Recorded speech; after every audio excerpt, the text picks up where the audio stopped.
CBS 12 News starts now with breaking news. Thanks for joining us at 3. I'm Liz Quirantes. Happening right now, passengers and bystanders taken to the hospital following a plane crash in West Palm Beach. Palm Beach County Fire Rescue responded to the North County Airport. There, they say the small Cessna 414 crashed right after takeoff. First responders say 9 people were taken to nearby hospitals. 3 adults and 1 child were trauma alerted. 7 people were on board that plane. The other 2 were bystanders. Officials say they were trying to help when they were injured.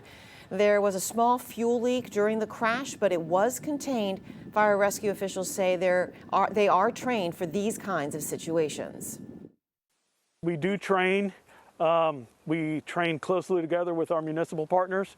That's why you saw Palm Beach Gardens here along with us. And it's a seamless operation. There is no, it's all one department, regardless of the patch that we have on. Martin County Rescue also responded with an aircraft as backup, but they did not transport any patients. Our Lexi Nall just arrived on the scene in the last 30 minutes. We're going to check with her very soon. We are also following breaking news from the Treasure Coast. A SWAT team incident in Palm City ended in tragedy this morning. An armed man was shot and killed by SWAT team members when he pointed a gun at them. Our Al Peffley has been on the scene all morning and joins us live. Al?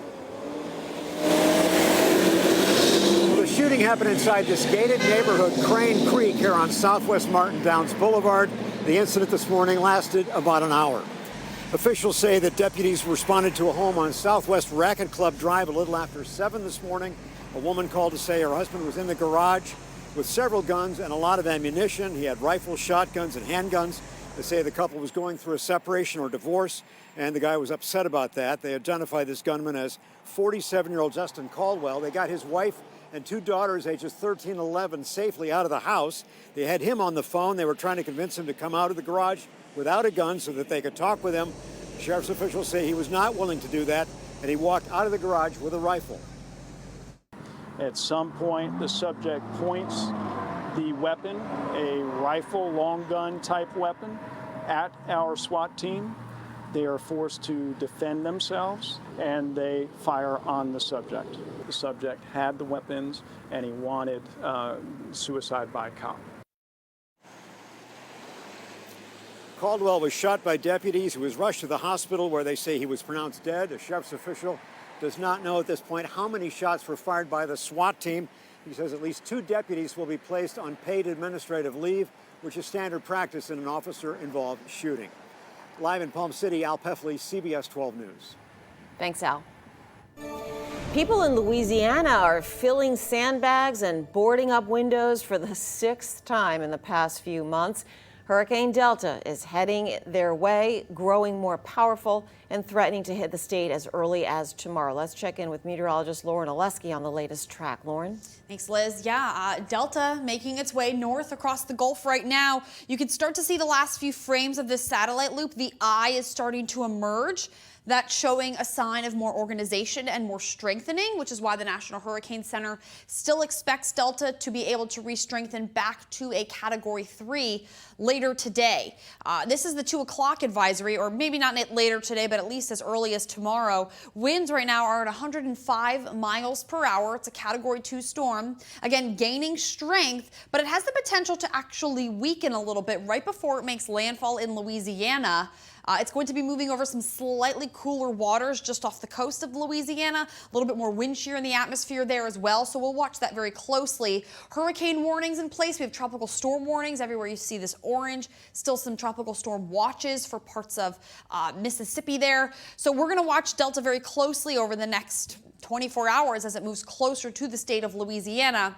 Storm surge warnings, storm surge watches also posted for the coastline, and rainfall totals right now anywhere from about 5 5 to 10 inches. I'd say locally higher amounts will still be possible, but you'll see right up the middle of Louisiana there. That's where they're expecting that very heavy rainfall. They're actually already dealing with some of the outer bands of Delta as those showers, or I should say, are starting to move on shore.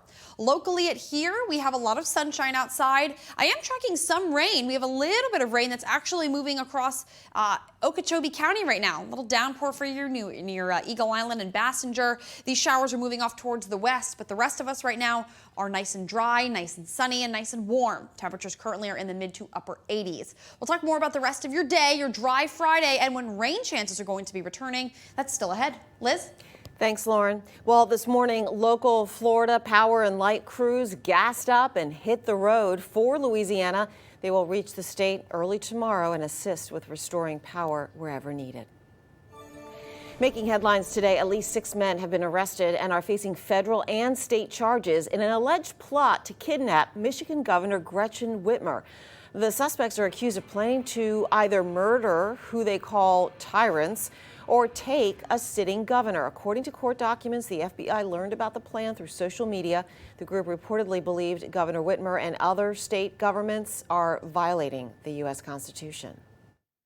The alleged conspirators used operational security measures, including communicating by encrypted messaging platforms, and used code words and phrases in an attempt to avoid detection by law enforcement. Among other activities, members of this conspiracy on 2 occasions conducted coordinated surveillance on the governor's vacation home. Court documents also show the FBI used an undercover agent to travel with the group to Ohio to meet other members. With the vice presidential debate now behind us, we can look ahead to the second presidential debate scheduled for 1 week from today. But the president's positive coronavirus test has put that debate into question. Skylar Henry explains why the president says he will not participate. The Commission on Presidential Debates announced next week's debate would be done virtually in light of President Trump's positive coronavirus test. But they didn't run it by the candidates first. I'm not going to waste my time on a virtual debate. That's not what debating's all about. You sit behind a computer and do a debate. It's ridiculous. We don't know what the president's going to do. He changes his mind every second. So for me to comment on that now would be irresponsible. Democratic presidential nominee Joe Biden did not comment this morning, but the campaign later issued a statement saying the president was trying to avoid voter questions in the town hall debate format and said Biden would find some place to hold his own event that same night. President Trump says he wants to get back on the campaign trail, even saying he'd hold a rally tonight if he could.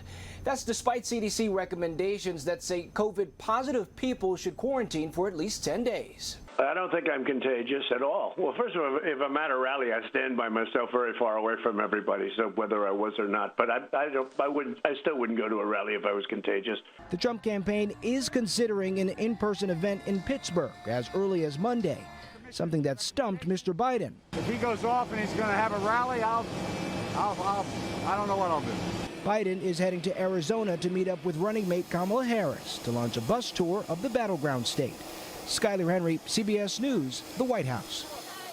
The Trump campaign says the next debate should be pushed back a week to October 22nd, with the third debate to be held October 29th.